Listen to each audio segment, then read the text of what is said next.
Assalamualaikum warahmatullahi wabarakatuh. Kepada yang terhormat Bapak Rinaldi Rizal Putra, SPD MSc, beserta Ibu Dr. Diana Hernawati, SPD MPD, selaku dosen pengampu mata kuliah Botanik Kriptogame. Di sini kami dari kelompok 5 akan memaparkan materi tentang perkehidupan Silophyta dan Lepidophyta beserta peranannya dalam kehidupan. Namun, sebelum ke materi, izinkan saya untuk memperkenalkan anggota dari kelompok kami terlebih dahulu. Yang pertama ada Alia Maulidia dengan NPM 192154080. Yang kedua ada Alivia Azahra NPM 192154005. Yang ketiga ada Fisil Mihafah NPM 192154101. Yang terakhir ada Ajeng Fajar Ramadanti dengan NPM 192154007. Adapun garis besar materi yang akan kami bahas yaitu yang pertama ada karakteristik umum dan khusus paku purba beserta paku kawat. Yang kedua, siklus hidup dan klasifikasi paku purba dan paku kawat. Yang ketiga, contoh setiap jenis dan habitat paku purba dan paku kawat. Yang keempat, ada peranan dan perkembangan terkini mengenai paku purba dan paku kawat.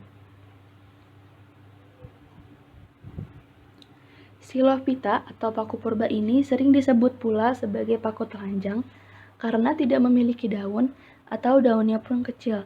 Ada pula yang tidak berakar sejati. Kebanyakan hidupnya ini di zaman purba dan ditemukan dalam bentuk fosil. Ada satu jenis yang sekarang masih ada namun hampir punah, yaitu Silotum. Divisi Leucophyta atau Lepidophyta ini meliputi golongan yang sudah punah maupun yang sekarang masih ada. Anggota divisi ini biasa dinamakan paku kawat karena memiliki batang dan akar yang bercabang menggarpu. Baik, untuk mengefisienkan waktu, langsung saja masuk ke dalam materi yang pertama, yaitu karakteristik umum dan khusus paku purba dan paku kawat. Materi ini akan dipaparkan oleh saya sendiri, Alia Maulidia. Yang pertama, karakteristik umum paku purba. Paku purba atau Silophyta ini tumbuhan berpembuluh paling primitif, oleh karena itu juga disebut dengan paku purba. Yang kedua, belum memiliki struktur akar atau akarnya ini masih rizom. Yang ketiga, umumnya tidak memiliki daun, oleh karena itu disebut paku telanjang. Namun, jika tumbuhan tersebut memiliki daun, bentuknya pun sangat kecil atau mikrofil dan belum terdiferensiasi. Yang keempat, belum memiliki pembuluh pengangkut. Yang kelima, pada batangnya terdapat sporangium.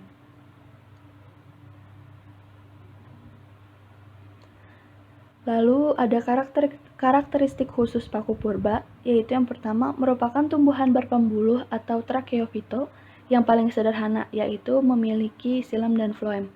Yang kedua, termasuk tumbuhan chromophyta karena bagian tubuh sudah dapat dibedakan antara akar, batang, dan daun.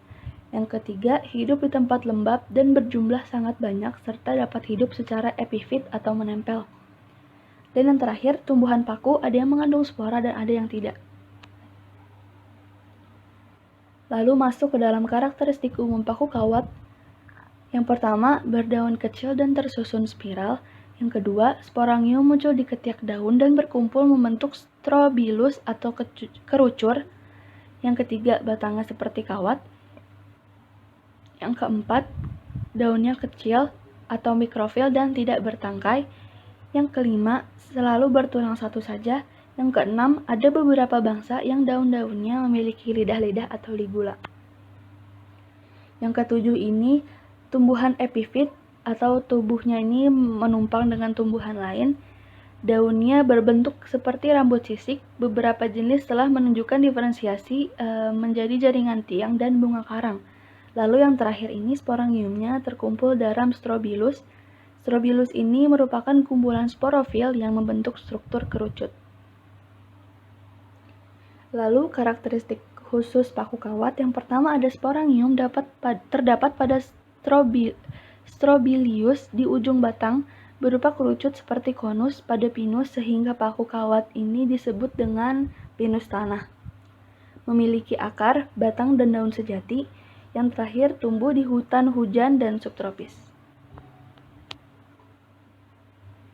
Lalu materi selanjutnya yaitu siklus hidup dan klasifikasi Silophyta dan Lepidophyta ini akan dibawakan oleh Alivia Azahra. Kepada Alivia Azahra disilahkan.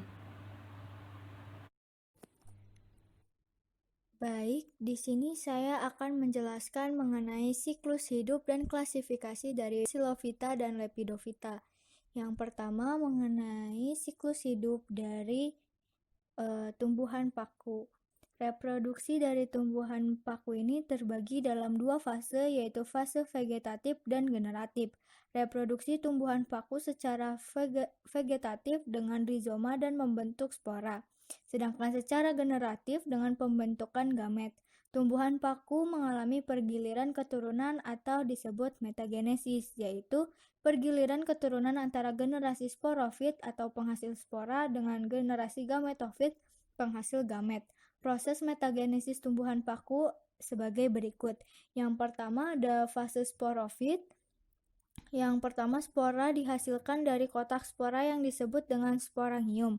Kemudian sporangium berkumpul dalam satu badan yang disebut dengan sorus yang terdapat daun sporofit. Kemudian spora keluar dari sporangium dan bila jatuh di tempat yang cocok akan terjadi pembuahan dan berbentuk zigot. Yang terakhir, zigot akan berkembang menjadi sporofit dan berkembang menjadi sporofit dewasa. Kemudian yang kedua ada fase gametofit.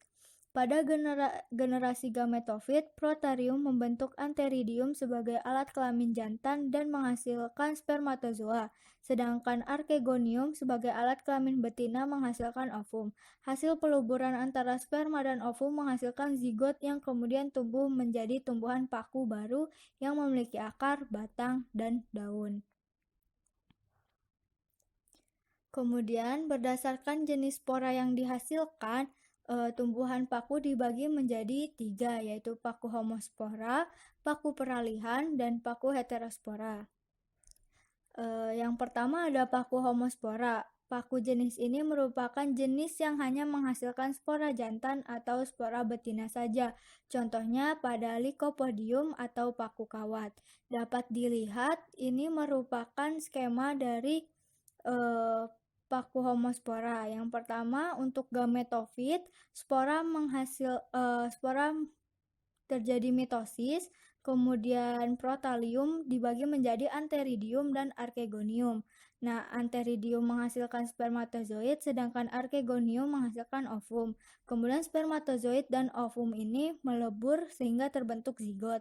Kemudian terjadi fase sporofit. Di sini zigot menjadi tumbuhan paku diploid, kemudian mengalami meiosis, kemudian menghasilkan sporofil diploid, kemudian menjadi sporangium diploid, dan yang terakhir menjadi spora haploid. Kemudian yang kedua ada paku peralihan. Nah, paku peralihan ini merupakan jenis paku yang menghasilkan dua macam spora, yaitu spora jantan dan spora betina. Spora-spora itu memiliki bentuk dan ukuran yang sama. Contohnya ada pada Equisetum debile atau paku ekor kuda. Seperti yang dilihat pada gambar, ada skema dalam daur hidup paku peralihan. Spora pertama menghasilkan protalium jantan menjadi antheridium dan menjadi spermatozoid. Kemudian spora yang kedua menghasilkan protalium betina menjadi archegonium, kemudian membentuk ovum. Ovum dan spermatozoid bertemu sehingga menjadi zigot diploid. Kemudian terbentuklah tumbuhan paku menghasilkan sporofil dan sporangium. Kemudian yang ketiga ada paku heterospora. Paku ini merupakan jenis yang dapat menghasilkan spora dengan jenis dan ukuran yang berbeda, yaitu spora jantan dan spora betina. Spora jantan memiliki ukuran yang lebih kecil atau disebut mikrospora, dan spora betina ukurannya besar atau makrospora. Contohnya pada Marsilea crenata dan Selaginella widenowi. Nah, kemudian dapat dilihat ada skema daur hidup dari paku heterospora. Selanjutnya ada klasifikasi dari paku purba atau Psilophyta.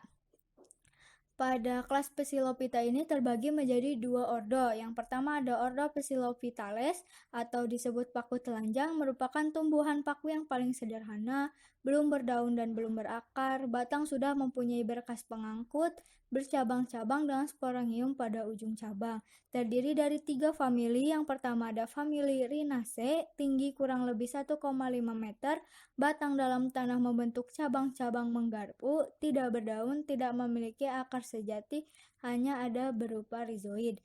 Yang kedua ada famili Asteroxylaceae, tinggi mencapai 1 meter, pada batang terdapat penonjolan yang disebut mikrofil. Beberapa jenis menunjukkan percabangan berkas pengangkut sampai pada pangkal mikrofil. Dan yang ketiga ada famili Pseudosporonaceae, belum memiliki akar, hanya rhizoid, bercabang menggarpu, mikrofil seperti sisik pada batang. Yang kedua ada ordo Psilothales. Nah, pada ordo ini yang masih hidup hanya dari genus Psilotum. Tumbuhan ini tidak berakar, hanya ada rhizoid. Pada batang terdapat mikrofil atau daun-daun kecil seperti sisik, tidak bertulang dan tersusun jarang-jarang. Kemudian ada klasifikasi dari Lepidophyta. Nah, dapat dilihat di sini kelas Lepidophyta ini terdiri dari ordo Isoetales, merupakan spesies yang hidup sebagian besar akuatik atau semi-akuatik dan ditemukan di kolam yang jelas dan aliran yang bergerak perlahan. Setiap daun ramping dan meluas. Kemudian next ada ordo Lycopodiales. Batang mempunyai berkas pengangkut yang sederhana, tumbuh tegak, akar biasanya bercabang-cabang menggarpu, daun-daunnya berambut. Contohnya ada Lycopodium anotinum seperti yang ada pada gambar. Yang terakhir ada ordo Selaginellales. Sebagian mempunyai batang berbaring dan sebagian tegak, tidak memperlihatkan pertumbuhan menebas kunder. Ada yang tumbuh membentuk rumpun, ada juga yang memanjat. Contohnya pada gambar ada Selaginella flabellata. Sekian yang dapat saya sampaikan. Terima kasih. Baik, terima kasih kepada moderator yang telah mempersilahkan saya selaku penyaji ketiga untuk memaparkan materi contoh setiap jenis dan habitat paku purba, juga paku kawat. Sebelumnya, perkenalkan, nama saya Fisil Mikafah, NPM 192154101. Mari kita langsung ke pembahasan. Pembahasan pertama, habitat kelas Psilophyta, ordo Psilophytales, famili Rhinaceae. Habitat utama di tempat basah, dekat dengan sumber air, merupakan tumbuhan ternak mencapai tinggi kira-kira kurang lebih 1,5 meter. Batang dalam tanah membentuk cabang-cabang menggarpu, tidak berdaun, tidak memiliki akar sejati, tetapi akarnya hanya berupa rhizoid. Contoh jenis dari famili Rhinaceae ini ada Rhinia major dan Taeniocrada dehniana.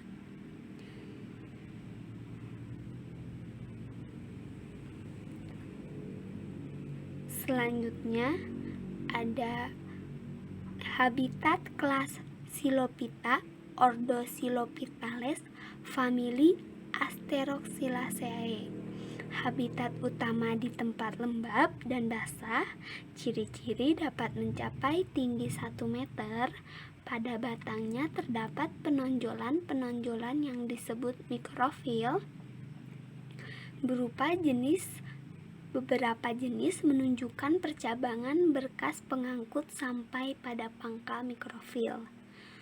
Contoh jenis dari famili Asteroxylaceae ini yaitu Asteroxylon macichei.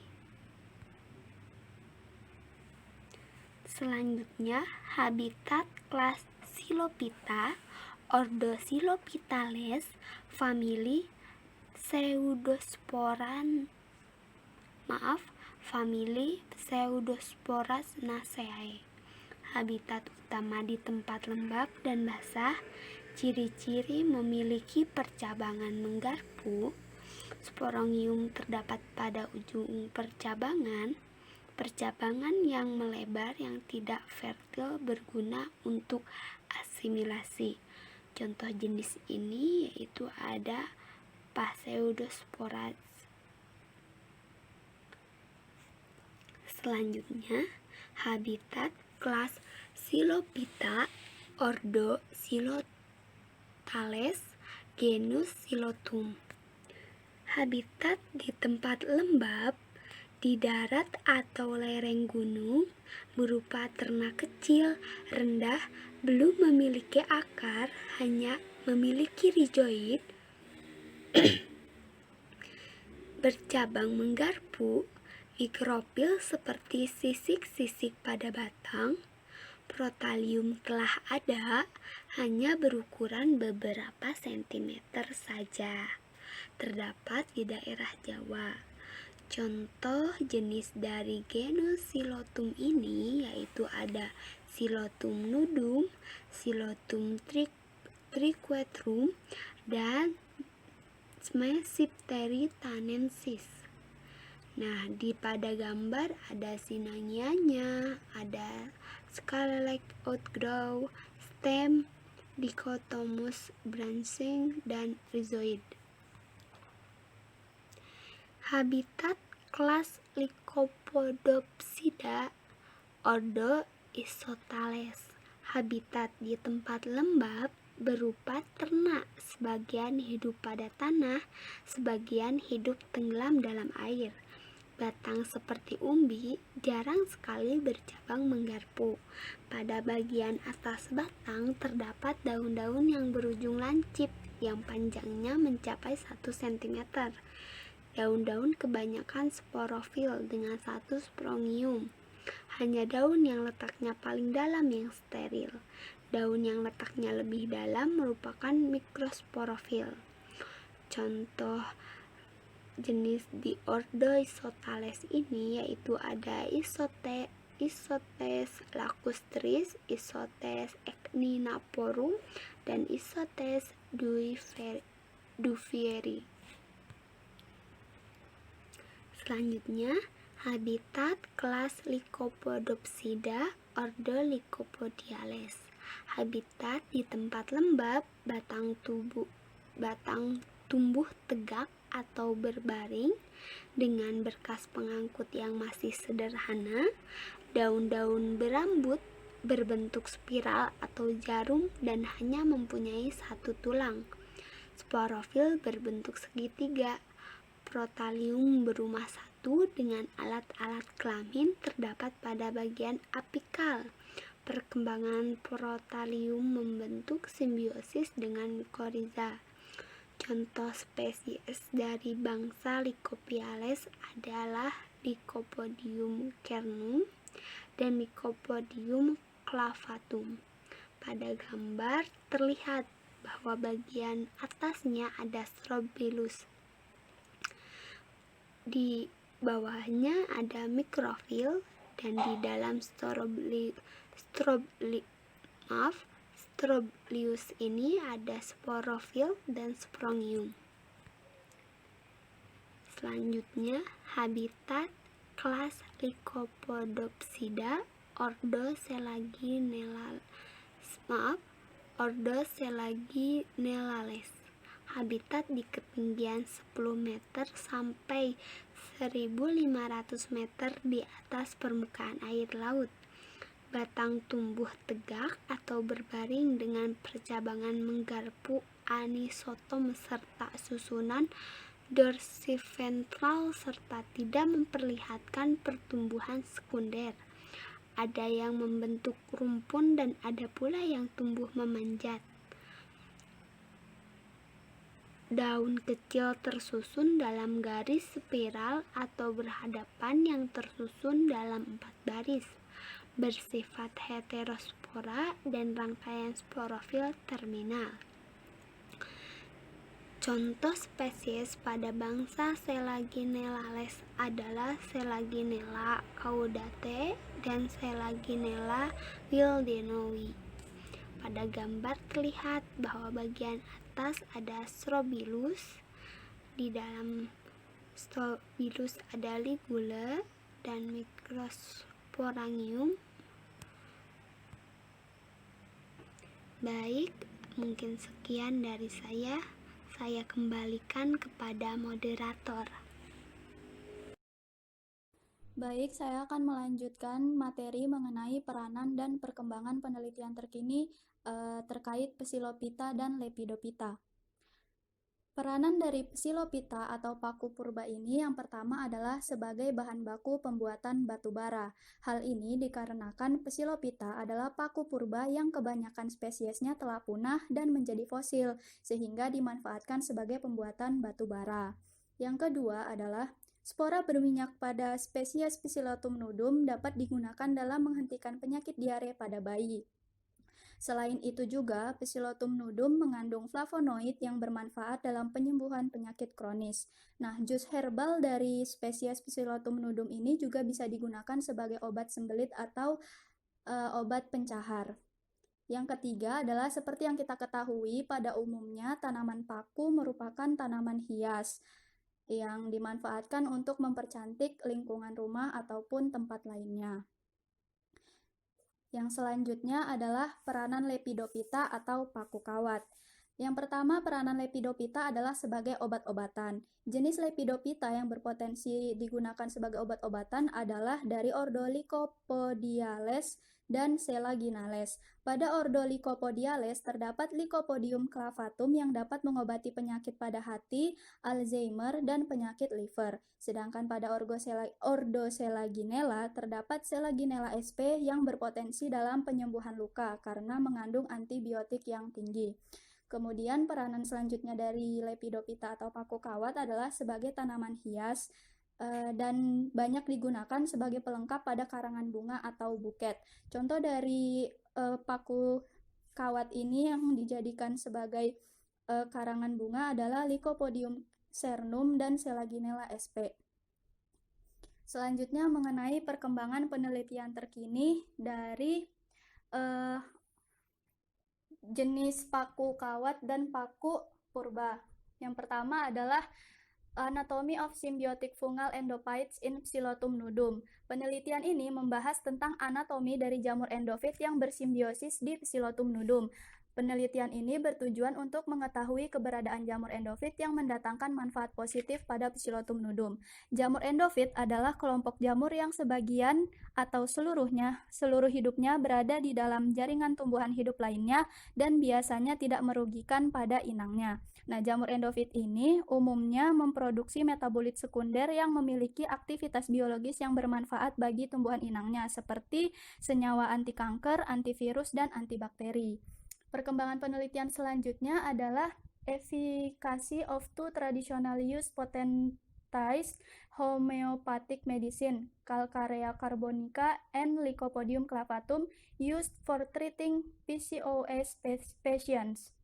Nah, penelitian ini menunjukkan bahwa Lycopodium clavatum bermanfaat sebagai obat homeopatik yang poten dalam mengatasi sindrom PCOS. Sindrom ini biasanya terjadi pada wanita pramenopause.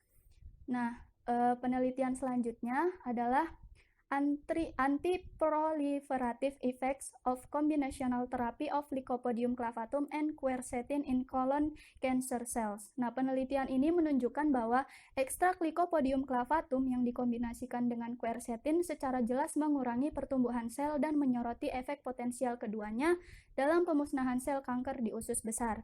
Hal ini dikarenakan pada ekstrak Lycopodium clavatum dan quercetin terdapat senyawa flavonoid dan alkaloid.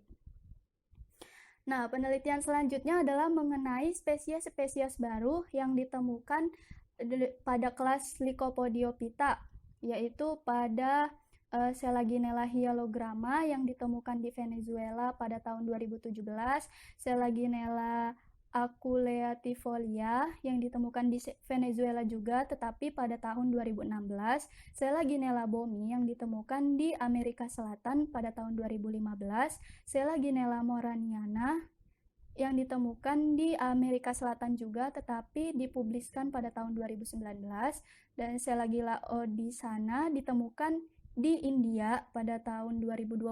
Ini merupakan penelitian yang terbaru. Kemudian ada 4 jenis lagi Selaginella, yaitu Selaginella agioneuma, magnafornensis, Selaginella ventricosa, dan Selaginella zartmani yang ditemukan dari Highland Guayana sampai ke Brasilia. Mungkin segitu penelitian terkini yang telah kami dapatkan. Mohon maaf apabila terdapat banyak kesalahan. Saya ucapkan terima kasih.